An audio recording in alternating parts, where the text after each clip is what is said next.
Y'all, scammers be scamming. Imagine opening your email to find a brand reached out to you. They want to pay you to create content and you get your hopes up only to find out it's a scam. In this video, I'm spilling the tea on how to spot those red flags from a mile away. Plus, I'm dishing out exactly what to say when a legitimate brand does come knocking at your door. The influencer marketing industry is changing. Brands are finding creators online and they're sliding in our inboxes. This is especially cool if you've been working towards this goal to work with brands and get paid for your content and it finally happens. But what do I do? How do I know if it's real? And how can I turn this into a paid opportunity? We'll cover all of that in this video.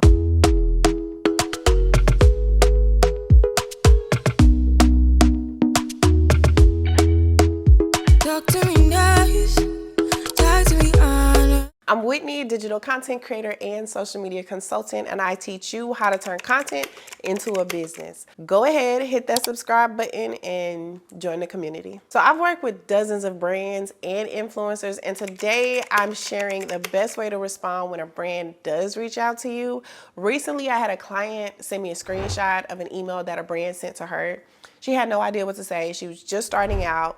She didn't know how to feel, whether to get her hopes up high. She didn't know if it was legitimate or not. So before you reply, before you click any of these links, the first thing I want you to do when a brand sends you an email is check the email address. By simply clicking on the email address, you're able to see the domain that the email was sent from. This helps you determine if the email or the company is even legit. For example, if the email comes from like a Hotmail or a Gmail account, because usually brands have a website, and if they have a website, they have a domain, and their email address should align with their domain. This isn't always the case for like small business owners or people who are just starting out, but just remember, scammers be scamming, so be on the lookout for that. Additionally, I personally look for if the brand used my name in the email, this is a person on the other side of the email, or if this is like one of those copy paste automated AI generated emails. So if you use my name, then I might consider it, but the second I see my username, all right, so you check the email address it was sent from and it checks out. They also used your name.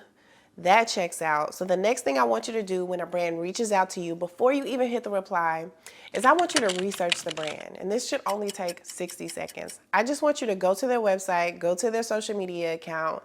And the only thing you're looking for when you go here is, are you even interested in working with this brand? Trust is huge when it comes to influencer marketing and creating a relationship with your audience, really building that trust.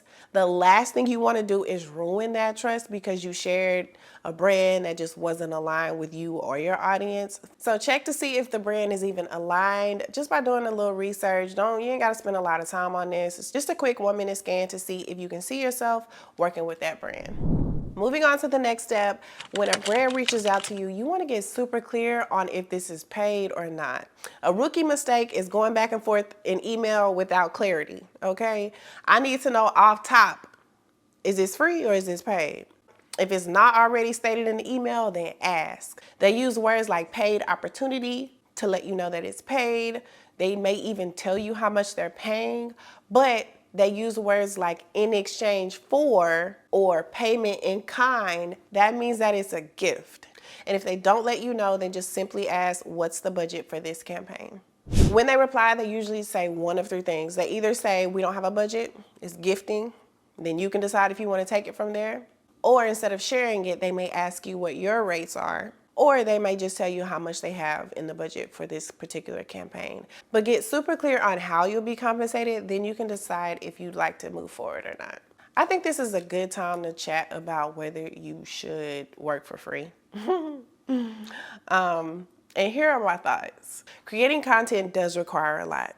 A lot of people think it's just as easy as just turning on the camera, but there's planning, it's learning, it's scripting, it's hair, wardrobe, makeup, set design. You're the project manager, the photographer. Baby, don't let this be food content because I'm the chef too, the stage manager, like the list goes on. So I understand if you don't want to work for free, but I have since changed my perspective and let me get into it. I will consider working in exchange for product if it falls under one of these three scenarios. Number one is if you have absolutely no experience. Your profile is like your creator resume, and if you've never worked with brands before, it's really hard to ask them to pay you for 4 figures for a brand deal. So if you're just getting started, you don't really have skin in the game, think of it as like an internship.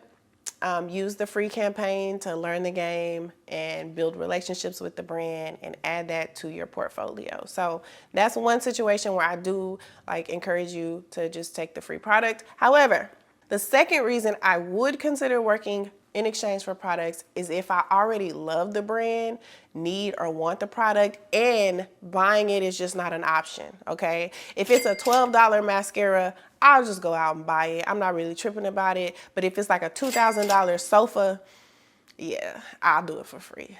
Because the product, like the value of the product kind of just pays for itself. So consider how much the product is and if it's worth it. And then lastly, if it's PR and they're sending it over with no contracts, no requests, no briefs, no talking points, I don't have to sign anything, I'm not required to post it, then I may like organically post it free of charge. So those are just the three places that I do consider taking on free product. I know like in the past, if you follow for a while on Instagram, because I just got over here on YouTube, but if you've been with me on Instagram, like I'm a big proponent for don't work for free. But in those cases, consider it. So the last thing I want to go over is how to respond when a brand passes the vibe check, okay? So here's an example. The brand reaches out, the email aligns, they use my name, it's feeling real personal. She even left her name at the bottom of the email so I can call her by her name. But after reading it, it clearly says in exchange for a dedicated post. They didn't mention a budget. They didn't mention if it was paid or not. It just says in exchange for a post. And brands usually, and this is just being honest, they usually don't share their budget out the gate. Because let's be honest, they would rather not pay us anyway. So in that situation, I would usually send over this generic response. Thanks for reaching out. I love CMOS and would love to partner. However, I'm currently only prioritizing paid partnerships. May I ask if this is a paid opportunity? Let me just say that every situation is different. Every contract is different. Every brand is different. What they're asking from you is different. But if I do get that situation where they just don't want to pay, instead of like leaving them on red, because I've been tempted to just be like, girl, instead of rolling my eyes and leaving them on red, I'll reply with this.